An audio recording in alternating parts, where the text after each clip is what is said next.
Hi everyone, it's Sal Jade, and I'm sorry I'm a little bit late. I've had some retrograde Mercury problems with the computer. Thank you for those of you who are waiting patiently. I'm very excited to present to you today our July version of our live Q&A and in Tarot Mastery for your Tarot Card Success course. And today I'm going to answer some questions that have been put through the course in the last few weeks around how to answer really complicated questions. So what spreads to use and what's the best way to answer complicated questions.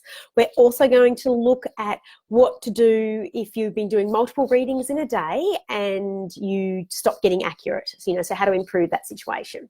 And we're going to also look at how to manage and frame certain questions that seem really perplexing. We're going to look at what to do with decks that you don't resonate with. And I'm also going to talk to you a bit about protecting yourself more if you're doing Facebook readings on like live readings or readings in Facebook. And I think that's everything. Yes. Yep. So if you're joining me live, please take a few seconds just to jot your name in so I can see who's here and who's with me and where you're from. And before I begin, I've also got some exciting news, and that is I've added a bonus lecture into your course. So at this stage, I'm hoping it's going to be lecture 21. So I'll let you know if it's not going to be lecture 21. I'm going to be uploading it today, and it's about shuffling. So it's the special unique tips that I give you for shuffling for the tarot. So those of you who have done my How to Be Psychic course and done any of my courses that have oracle card readings, I use a different process than I used with the tarot. So this shuffling lecture will help you show you how I use the tarot and how I use it when I'm shuffling, how to ask the questions. Also, I know a few students have asked me questions about what happens if they don't have a big enough table or they can't spread it all out. And so that gives you the solution to that. And for those of you who have decided not to use reverse card readings, how you use the spread if you don't want reverse cards to pop up. So I've given you those tips. I'm going to be uploading them today. So hopefully within the next 2 or 3 hours, I will be sending out an educational message so that you'll be able to get that as well. Hi, Tracy. How are you, gorgeous? Glesme, hello. Hello, beautiful Natisha and Donya. Thank you for joining me, guys. Now, if I don't see your comment and if I don't reply to you, if you write a question in here today, my apologies. The feed goes very fast, so I don't always see everything. So my apologies if it doesn't pop up. And know that I will, if you're joining me as a replay, like you're not seeing me live right now, then please pop in #replay if you ask me a question, because I'll be coming back in and asking questions. Hi, Joyce. Lovely to meet you guys. Okay, and lovely to see people that have been here before. So, and I'm also just really like to thank the following people who took the time this week to write some beautiful reviews for me on Tarot Card Success. I really appreciate you taking the time to just write a few comments. It means so much to me. So the very lovely Kat Crawford, thank you. Donna Deha, Sheila Dial and Jermaine Paris, and anyone else who has written me a review this week. Thank you so much. I really appreciate it. So let's get started. And as I said, guys, if you have questions, hello, Flo. How are you, gorgeous? Flo is one of my oldest students, I would say, not in age, but she was one of my very first students to sign up to How to Be Psychic 5 years ago. It's so lovely to see you here, gorgeous. Raylene, hello. Hello, April. Hello, Mercedes, another one of my beautiful 10-week advanced tarot course people. Hello. It's so wonderful you're all here. Okay, I hope you guys are warm if you're in the States, because it's really cold here. I'm sure Mercedes is cold in Western Australia. It's cold here in Australia. Okay, so let's get started on this first question, and it's such a great question. So thank you so much for asking this, Divya. What happens if somebody gives you a really complicated question and you don't know what spread you should be using for that question? So I'm actually going to answer this twice. It's excellent because another student asked a very similar question. So I'm going to combine my answers so that you get the most out of figuring out how to manage this quite confronting situation. Now, the first thing I would say is that if someone's asking you a really, really complicated question, what you do as the reader is you want to bring it back to something simple. And you might say, well, but they're the client, aren't they, right? And to a degree they are, but sometimes people think what they want isn't always what they really need. So what I mean by that is they might be coming to you and asking this very long question, and I'm going to give you the example that another student gave me because I didn't get any examples, Diva, sweetie, so I couldn't play with your examples. But the lovely Reshabawara, I can never say people's Rejawara, who's also one of my 10-week students, hello, she asked this wonderful question about how to frame this particular question from a client who says, my situation in the office is bad. My career is always full of tension. There's lots of tension. I want a reading on this. Now, where do you start with a question like that?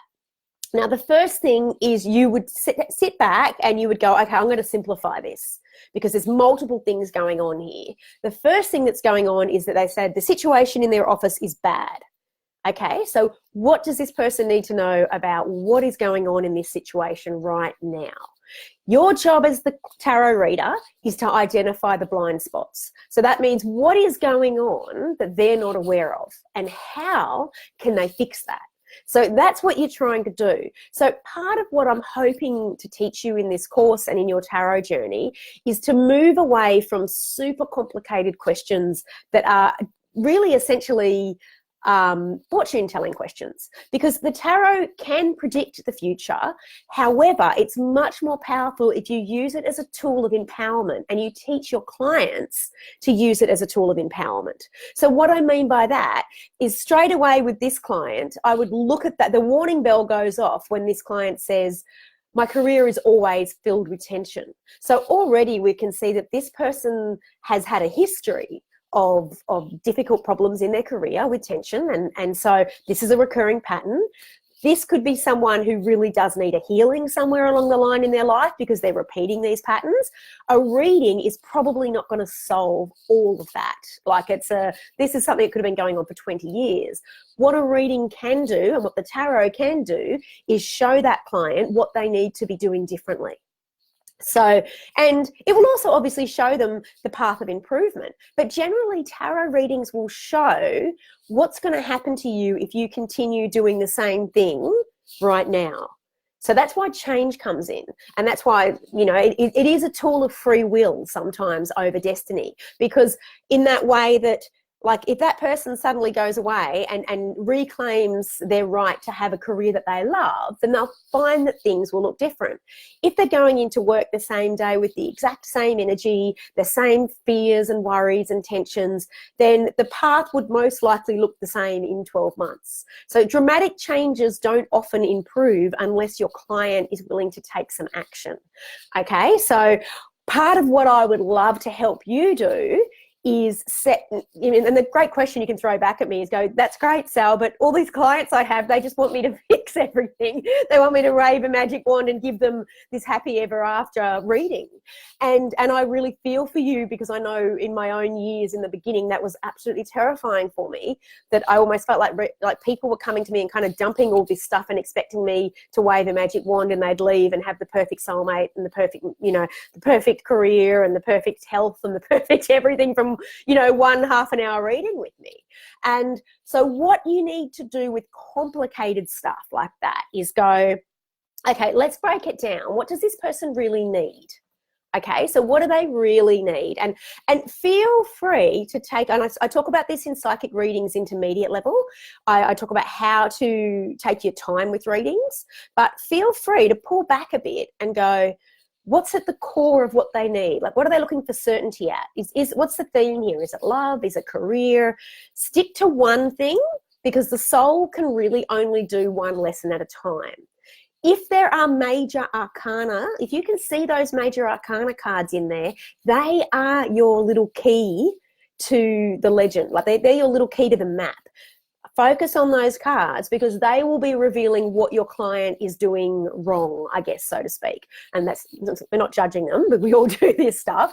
But that will be helping them the most to be like, okay, this is what you can do to change and make this situation better. So say in the reading for a career like that one, for example, say that this person, this client, they pull out a card like the Hermit.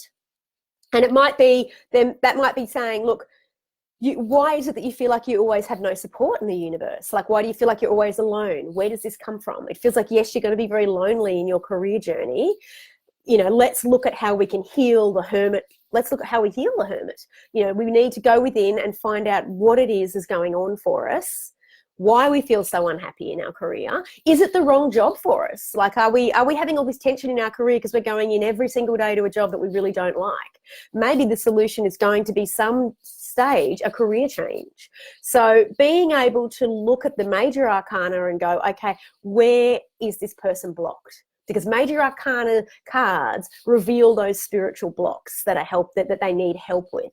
If they got the Lovers, for example, in a career reading, then that could be they're not making enough decisions with their heart. You know, and that's what the Lovers is about, you know, connecting with the heart and having these, you know, wishy-washy two different ways, and being able to go, okay, I need to make a decision that comes in from the heart. And so looking at the major arcana, because they will help you with those complicated questions, because they are better equipped to reveal what's going on behind the scenes.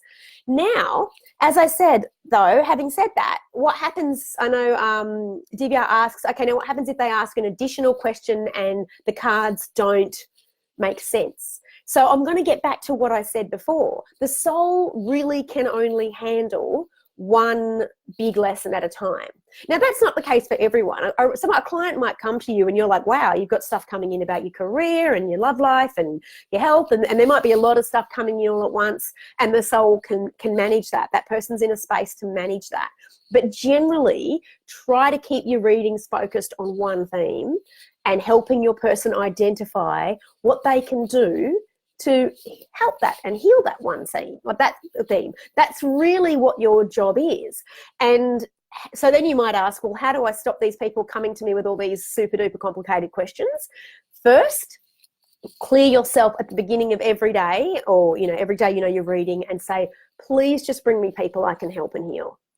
And please help me connect to my guides and angels so that I know the best thing to do, the best question that I can ask the cards that's going to help them. And the tarot reveals so much, but if you are finding that you are getting a lot of complicated questions and a lot of difficult clients like this, a lot of these kind of things that are challenging you, and you haven't done How to Be Psychic or Psychic Readings Intermediate, I do suggest you go and look at that, because it helps you connect with your angels and guides, which you can bring into a reading, and it gives you those tools and crystals and chakras and things that you can do to clear yourself every day and become more open to intuitive information.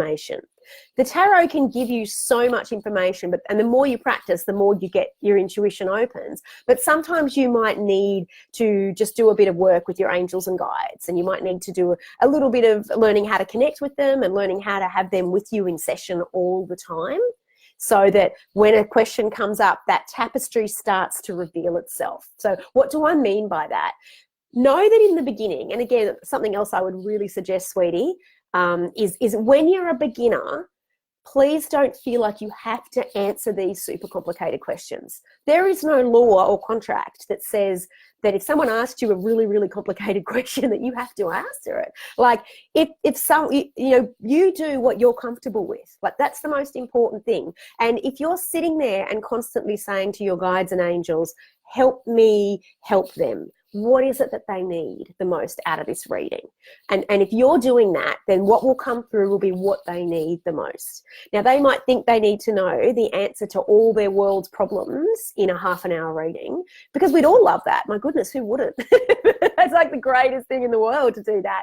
But our human souls need to learn, and we need to grow, and we need to, and I know myself, and I'm sure a lot of you out there that have been through tough times will look back on those tough times and say, look, I really had to go through that quest, so to speak, and get to the other side for me to have what I have now. And so your people that are coming to you with complicated questions, they're on a quest, and it's your job just to break it down to the most simple thing is, what can they do to improve this situation? What is blocking them? Or what do they need to know right now about this situation? And keep it simple. And that way you're taking the power back as the reader to sort of go, okay, that's not really, that's a lot of questions. I think it's better if we stick to this.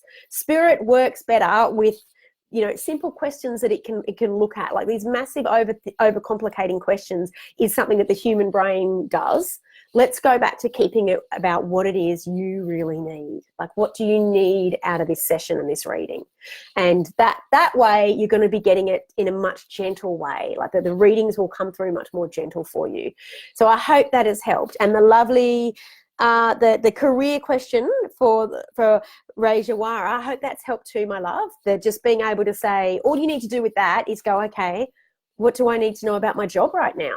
Because in that you might get the death card that says it's time to leave.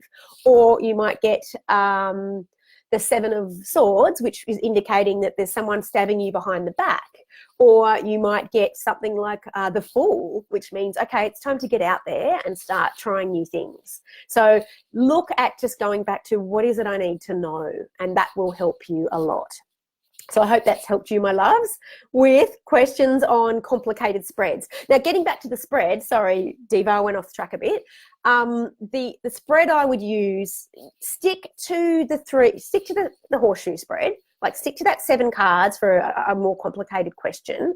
Then what you can do, if there are additional questions, do an additional 3-card spread. But, and I talk about this a lot in Boundaries, in my Build Your Spiritual Healing Business on a Budget course, please, stick to the time. If they've only paid you for half an hour, don't answer additional questions again and again and again and again. That's not going to help anyone. It's going to leave you feeling drained. It's going to leave them feeling overwhelmed.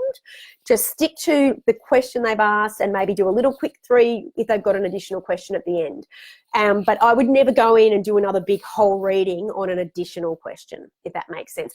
And keep it really, it is your part of your journey to gently and lovingly inform your client, to say to them, sometimes there are things that are just not revealed yet. And right now it's not coming through. It's not the time to know. You need more information.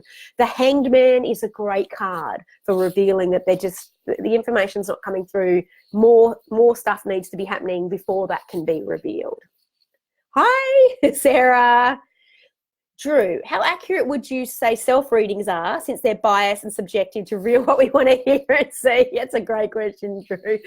Look, I always say with self-readings, I know readers who won't read for themselves. I say, please don't read on things that you are emotionally distraught about. So if something really full on has just happened to you and you're desperate to know the answer, like give yourself some time. Like, you're right, you will be subjective and you will be biased, but self-reading still can give you a lot of, information, especially around, I like to use self-readings for making choices. So I like to use them when I talk about multiple choices in the course, about going, okay, what will happen? What is the path if I go this way? And what is the path if I go that way? So I like to use them for that. But in terms of, again, getting back to that psychic-y, prediction-y, fortune-telling stuff, I tend to stay clear of it. Unless I'm saying, what do I need to do to change this? And again, that's me empowering myself. So, and, I go, okay, what do I need to know to, and then the tarot will work with you on that one. Even if it knows that you're biased and what you want to hear, it'll still be brutal enough to say, you need to do this. And I know we've been telling you for a while, but it's time to change, So that's what I would look at is, yes, but not on things that you're really freaking out about. You might need a fresh eye on something like that, and some time and space. Hi, Stephanie. I hope that's helped, Drew. Donya, would you suggest using tarot and oracle cards together in a reading? Yes, I do that. I love doing that. And those of you who have done my 10-week advanced tarot course know that I've got a whole section about how bringing in the oracle and the tarot together works really well on many levels. I would definitely look at doing it. I love it. It doesn't work for everybody. Some people don't like oracle cards. They find them too fluffy. But some people, if you're like me, I love to have them both. And I love, for me, readings are a bit of an art. You bring in intuitively whatever feels good. It'll be different. And as you guys get more and more experience with your readings, they will be so different to anything that even I'm suggesting. Like, they'll become your own beautiful creation. So yeah, bring in oracle cards definitely if that feels really strong for you. Maria, hello. Hi, Lynn. Hello, Gabriella. Lovely to see you all. Thank you, Drew. Okay, so and again, any more questions, just pop them in. And if I've missed your question, please say it again, because sometimes the Facebook feed's a bit naughty. Okay, so I hope that has helped everyone who wanted to know about framing difficult questions. looking at those, those really overcomplicating questions and just getting them boiled down to something simple. And again, if you're not comfortable, just saying, look, I'm really not comfortable answering that. Let's look at doing it like this, basically. And work on yourself every single day to keep yourself feeling kind of positive and grounded and calling in your guides and angels. Now, what am I up to? Oh, answer that. Now, the lovely Lucia, I hope it's Lucia. I'm sorry if I get your name wrong. Lucia or Luke. Now, Luke talks about doing multiple readings in a day, and you got one wrong. So someone didn't resonate with it, and you said to them, look, maybe it's going to take time for that to come through, and they still kind of rejected the premise and said, nope, none of that rejects. And you asked me the question of how do I ensure that I get accuracy every single time? And, because you're doing multiple readings, you don't have a lot of time in between readings, and it's interfering with your time management. So the first, probably, I guess the bad news is you can't guarantee you're ever going to get accurate every single time. Like, the best example I can give you right now, is I'm sure many of us are aware, is probably Doreen Virtue. I mean, she was one of the biggest readers on the planet in angel readings and doing what she does, and she could never have predicted the accuracy of where her journey was going to take her, where she released a bunch of tarot cards and within a year or two was saying that they were associated with the devil. So you can never, people have got free will, and the accuracy thing is never going to be spot on. Like, I've seen, and I'm sure some of you have seen, some of even those really big mediums that are on television, I've seen them not get it right all the time. And sometimes that is because the client is so distracted, they've got so much else going on that their energy is not clear enough to read.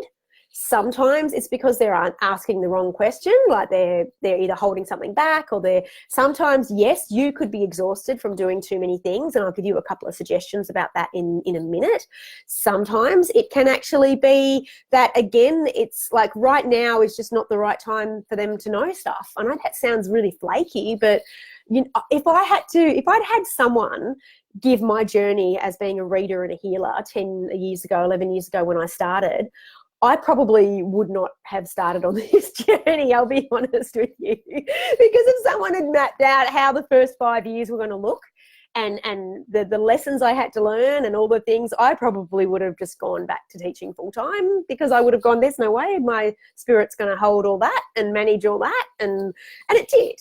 We are resilient. And so for you, when you look at that, if a client doesn't resonate, it might just be because right now the information is just not ready for them. There's nothing that's going to resonate with them.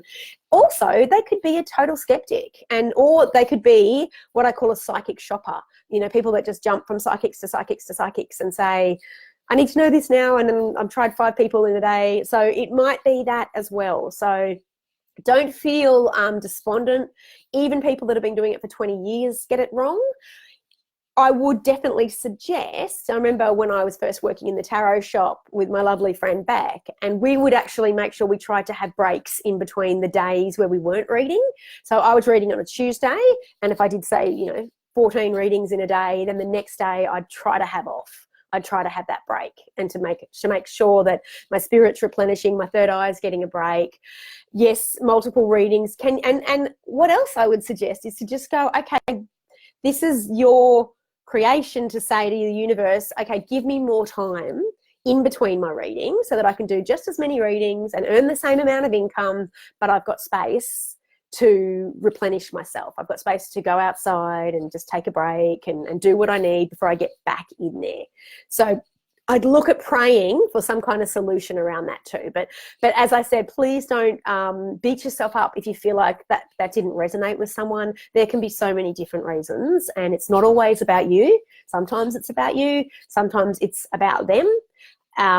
Just take that one as something that every psychic experiences. It's really quite common, and just be really gentle with yourself and look after yourself with that one, because it is, as I said, it's quite common. Okay, I hope that's helped, lovely. Oh, Gabrielle, I'm a strong reader, but not so strong with cards. What do I do, please? Oh, that's easy. Just don't use cards. Not everybody has to use cards. I've been to psychics before and I've worked with psychics before that don't use any cards. So I would just stick with your gifts. If you don't want to use them and they don't work for you and you've been trying, then maybe slowly introduce them, like maybe do so my sessions when I first got started were a lot of channeling and then cards. So maybe do the channeling that comes through and then maybe just pull 3 cards at the end and see how that goes. That kind of thing tends to work a little bit better with oracle cards, I might say, doing 3 at the end, because the tarot, there's a lot of spiritual lessons that then you might only have 5 minutes left of the session, and then suddenly the tarot, you're going to have to explain all these things. So oracle cards tend to work better for that lastminute.com reading. But yeah, I would stick to doing what you do. Like if that's where your strengths are, stick with that. Don't feel like you have to use cards. There's definitely no have tos. April, can the 6 of Cups be used as a sign you're too stressed out to do a personal reading for yourself? That card jumped out of the deck multiple times when I tried to do a career reading for myself. Oh, no. Oh, sorry. not no. But I would take the 6 of Cups in that position to say that you're going to be doing a nurturing career. That's because that's what else that card means. It also means you're going to be in a career where you're helping to nurture others and you're doing stuff that's very gentle. So that's all it says. It says that, yes, don't worry, you're going to be doing a career that's coming from a space of love. Yeah, so don't worry. I mean, I don't think it necessarily means you're too stressed. I'd take a too stressed thing to be like the 4 of Swords or the 9 of Swords, like a swords thing. The 6 of Cups to me would just indicate that, yeah, you're on the right path. You are going to be doing something like this in your career. It's the perfect career for you. That's what I'd look at for the 6 of Cups with that one. 6 is about stability.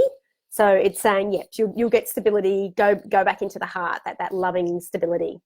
Donya, in a horseshoe spread, all the cards seem to be more descriptive, explaining what's going on now and in the future, rather than giving advice and suggestions. So what positions do you take to be suggestions, advice?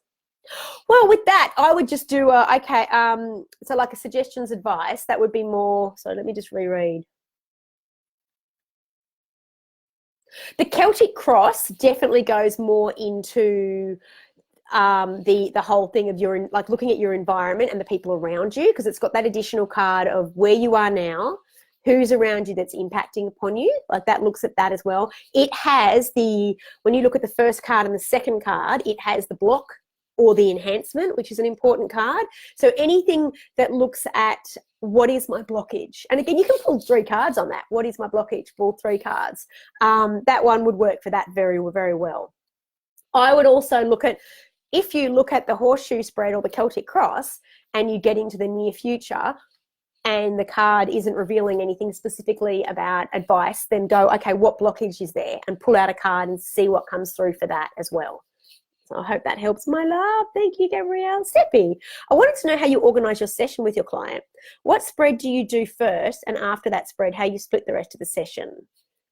Let me just, okay. Oh, okay, cool. So this came about very organically for me. And if you're ever interested in doing clairvoyant healings with the tarot, or the healings then with the tarot, and like I go into that a lot more in the 10-week advanced tarot program about how I run my sessions. But a basic reading, what I do is I basically tune in a bit before the people come.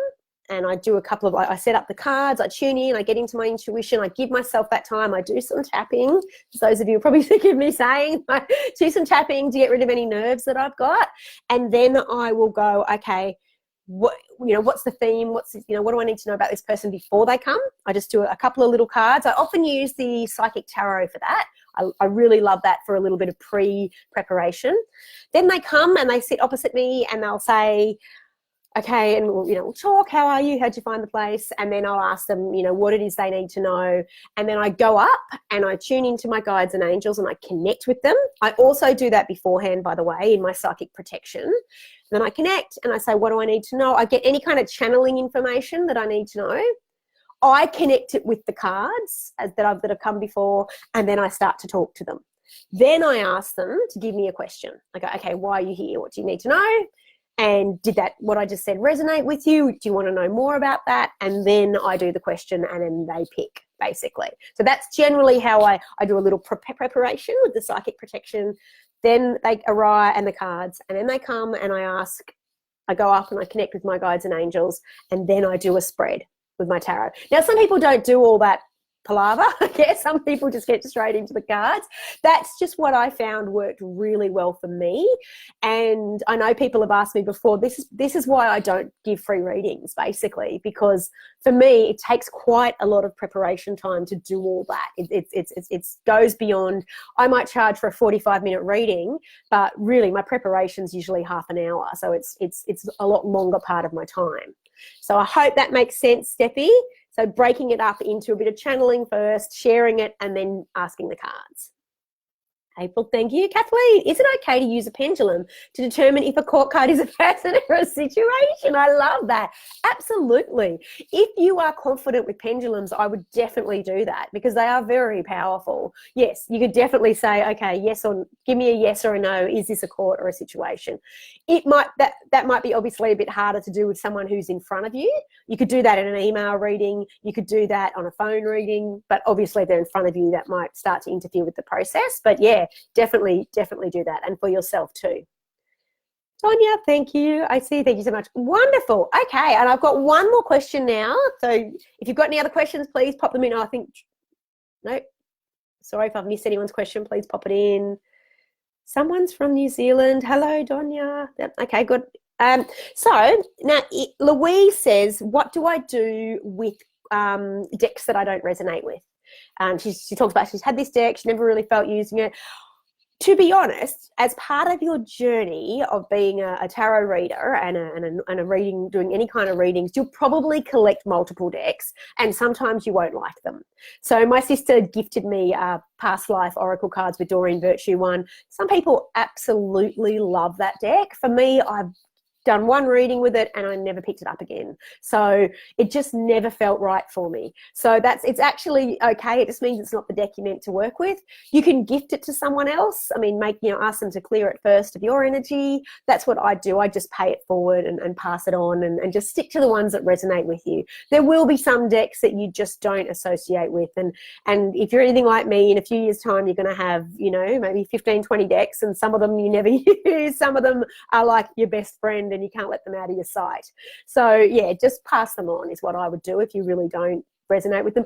Or I might add, you might start to resonate with them down the track. Like in a year or two, you might suddenly feel drawn to them and start using them. So if you don't want to pass it on, maybe just keep it and sit on it for a while. So I hope that's helped, Louise.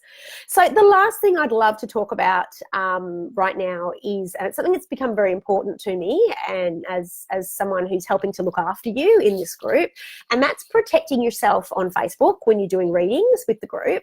Now, if you are someone who's watching this and you're not on Facebook, so you're watching it through the educational announcement, then you feel free to farewell now. If you're never on Facebook and it doesn't apply to you, thank you for joining me and thank you so much. I know that not everyone's on Facebook, so it might not be what's going on for you. But those of you who are offering readings on Facebook, whether it's in my group or in any other group, I just wanted to give you a couple of tips, but I also wanted to give you a little bit of insight because you might be wondering, why on earth does Sal constantly say, can you please write, please PM me?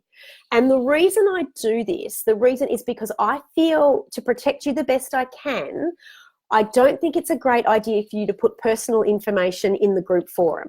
Now, other people will disagree, but for me, I just know, and I'll tell you, anyone who's in Australia knows that our last election that we just had, 4 candidates lost the right, they got kicked out of their elections as constituents because of social media comments that they'd written 3 or 4 years ago. Like, even though this is a private group, there's thousands of people in here, and I do the best I can, obviously, to ensure the energy is a great group, but the only prerequisite to come into this group is that you've done my course. So I can't always guarantee that everybody that comes in here is going to be able to keep your information that they from 4 years ago up. I don't know, and I'm trying not to be paranoid, like my husband, who hides my phone under the couch, and whenever we start having a political discussion, and I can't find it. But I try I'm trying not to go all Edward Snowden on us, but I am trying to just say that, like, if you don't know what you're revealing in public groups, like even private groups like this, you don't know who else is going to see that information. And I'll just give you one example. Say, for example, you ask a psychic question and you put some personal information up in the group, and in a year's time you run into someone in the group who just happens to be in the group and they recognize you and you're going for a job interview with them or something, like, that's all I'm saying. Like, keep your information in the PMs. Like, keep it personal. You don't want people using information against you, and I'm not going to say that they will. I don't want us to be fearful or paranoid. I just want to make sure you're protecting yourself. And that's why I'm not a fan of people doing mass readings into groups and asking those psychic questions as much. It's not my favorite thing for that reason, because I think when it comes to if it's not so personal, then that's fine. Like, what do I need to know about my job? But if it's something that's a really personal thing that could actually come back to be used against you, I'd just say protect yourself a little bit. So that's why, pardon me, that's why I would say every time you post to exchange with someone, say, please PM me. Or if you offer to practice with people in the group, say, please PM me below. So I hope that's it. My motivation about why I seem to be the PM police. I seem to be saying, please put in your post, please PM. Sorry, my internet's just gone. Oh.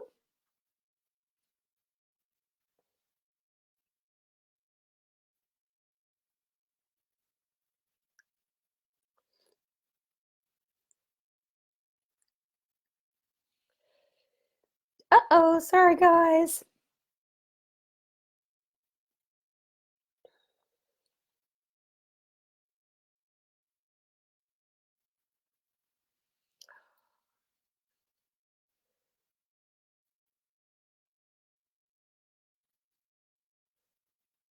Oh, is it working? Sorry. Thank you, guys. I don't know if I'm actually talking to you or not right now. It's gone strange. Okay, I'm going to keep talking and hope that it is. April, that's a good idea in terms of why we should PM. Yes. Yeah. I just think it keeps your information very sacred and private. And even with doing readings, I also suggest I'm not saying you have to, but when you're PMing each other, sometimes it's better to take it back on email and just say, look, I'll email you, because that's easier to connect with people. Seems to be working. Thank you, Barbara. You can never tell. It's twirling in front of me saying, trying to reconnect. You've got no connection, but it seems to be working. Awesome. So I hope that has helped everyone, just understanding a bit why I sometimes come across as the PM police. I'm just trying to keep your information private as much as possible. Hi, Sarah. Hello. Oh, Raylene, great question. Do I use a verbal or physical disclaimer when reading? Yes. Absolutely. Put that on your website, put it on your Facebook. You can put it under things lawyers make us say, that this is for entertainment only. Yes. And I say that in my courses as well. Yes. And in fact, when people ask me medical questions, legal questions, I always say, look, I'm not a financial advisor. I'm not. If they're saying, should I buy this house? I say, look, please know that I'm not a financial advisor. Should I get this operation? I talk about that in Master Health Readings as well, about, how to do health readings. It's really important that you, more than any other reading, that you are being really ethical about how you do health readings. And obviously anything to do with legal court issues. Like, I'm not a legal advisor. You can hear me? Thank you, Donya. Okay, thank you so much, guys, for joining me. And I'm really grateful that you came and you gave me so many wonderful questions. As I said, that new lecture is going to be up there today. So I hope it's today. It might be tomorrow, actually. No, it'll be today. It'll be today.